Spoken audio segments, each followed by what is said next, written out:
So the last week I practically presented the book, the Lasker Method, and there was on chapter 4 all about attack, attack, attack. Then I was watching my chess library and I found this book that I honestly don't even know. I'm sure I bought it used because there is not even the price. So maybe I bought it for like $1 or less. And it's all about defense in chess. Now, maybe defense doesn't really exist because, you know, it's always a kind of balance, no? Sometimes we concede the initiative, don't play the right moves, and we find ourselves in a worse position, but we don't even know it. In any case, the book is made by like 18 chapters. There are only fragments of games, so they always start from a position and start to show what happens. And then there are like 62 questions, what would you have done, which are answered in the last chapter of the book. With that said, I would like to show you one interesting example from this book. Okay, so this position comes from Spassky Karpov match. At the point it was in advantage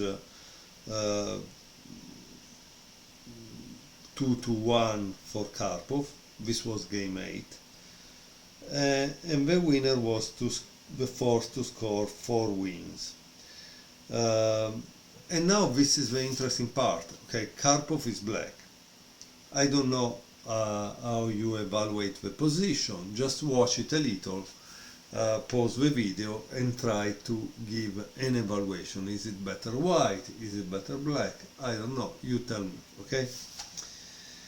Once you have done that, here they say, but in this position, he stood so badly, he is Karpov, and is black, that in the press center a consultation of 2 ex-world champions, Juve and Tal, actively supported by grandmasters Bondarevsky, Taimanov, Timman and Kotov, predicted for black a swift end. So in this position, a set of grandmasters that was in the audience making the comments said that black was going to lose very soon. Okay?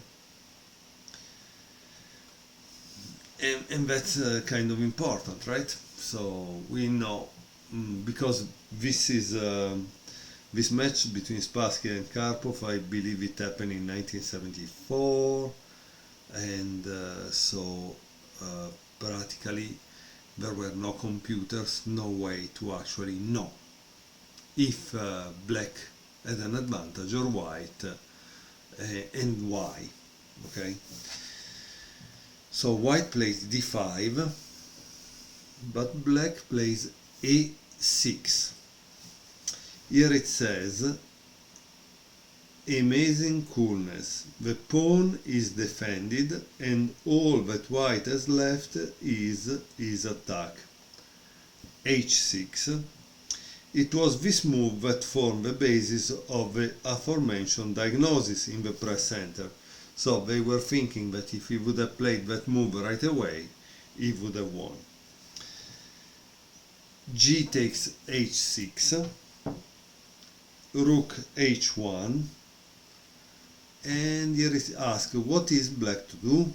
He seems bound to defend the h6 pawn, since the opening of the h file looks fatal, right, if it's open.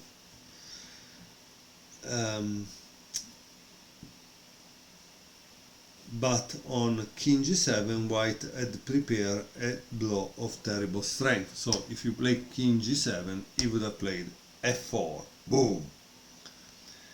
When no satisfactory defense is apparent. And here he gives a line. So let's watch. King g7, f4, g takes f4, queen h2, rook h8,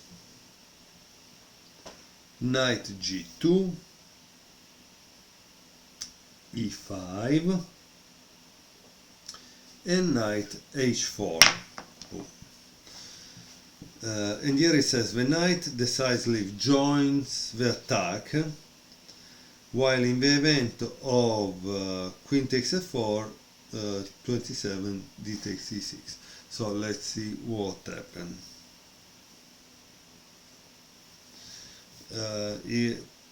Imagine another thing. Okay, the scenario is back, so that's the end of this variation. Now let's see if black would have taken with the queen instead of a pawn.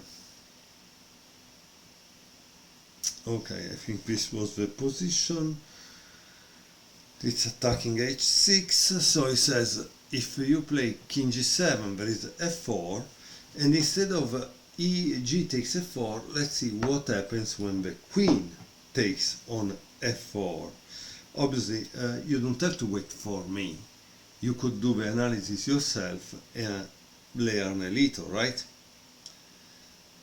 So let's see what happens. The knight, while in the event, the undefended state of black knights are logged. Okay, let's see what happens. So 26, queen takes f4, 27, d takes e6.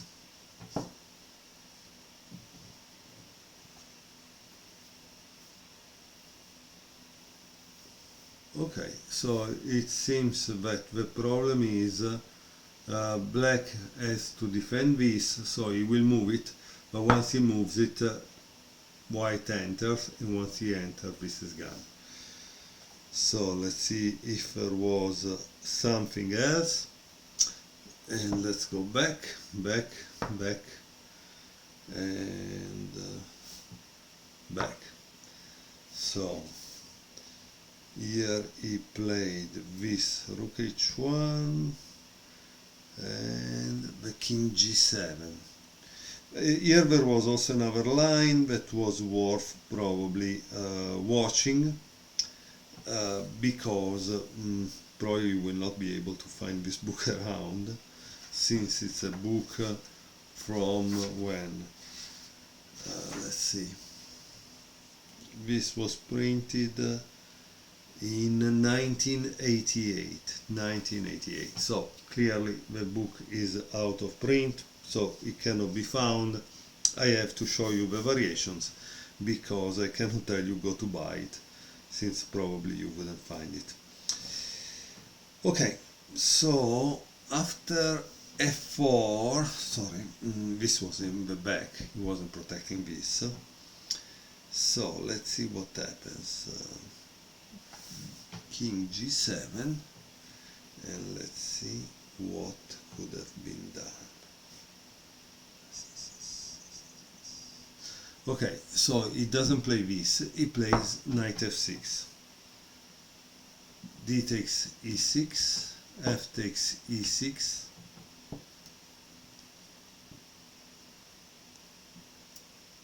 and f5.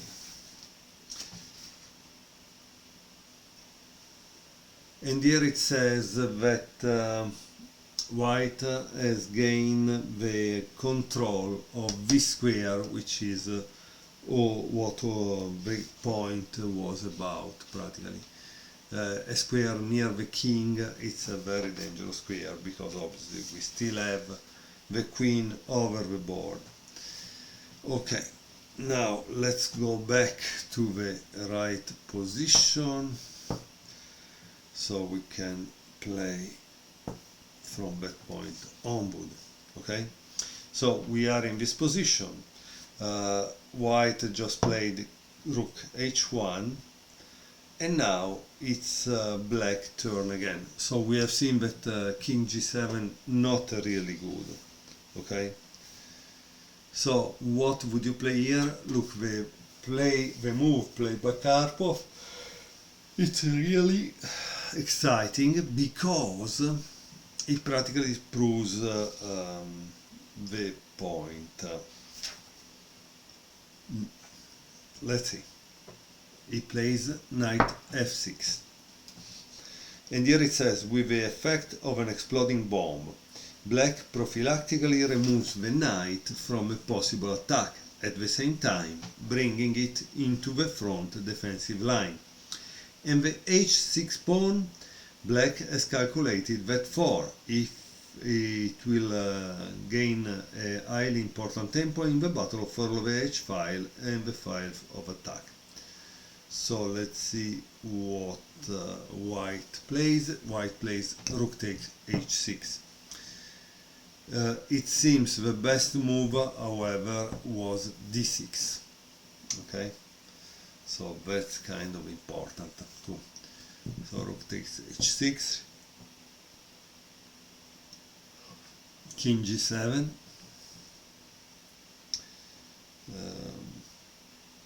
Obviously this move gives an important tempo, because if white plays this, black will play king rook h8.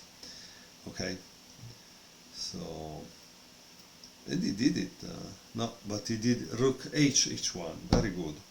So he played this, he went back, all scared. So this is bad probably, right? Because once you go back you start to lose control of the position.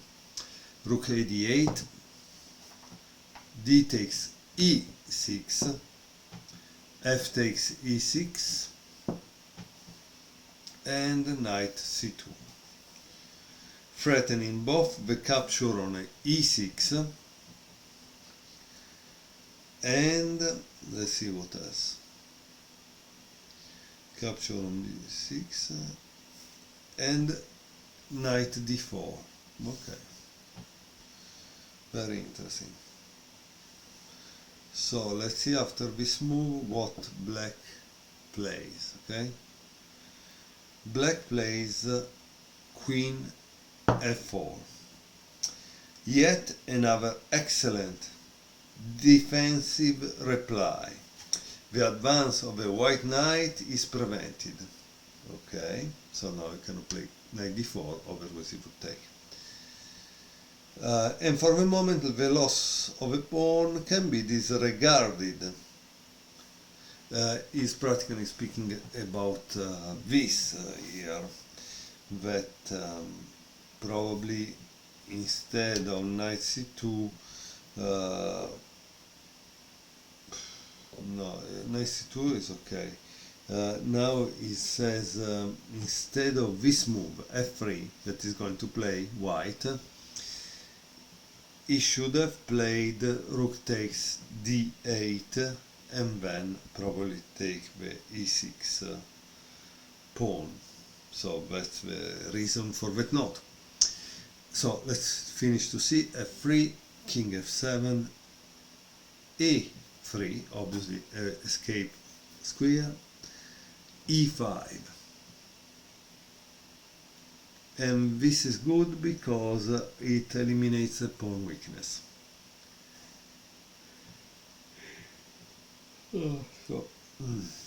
Okay,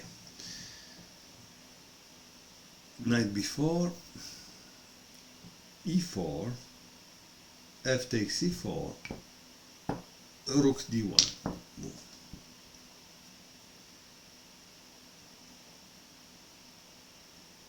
And rook d1. And rook e8. That's it.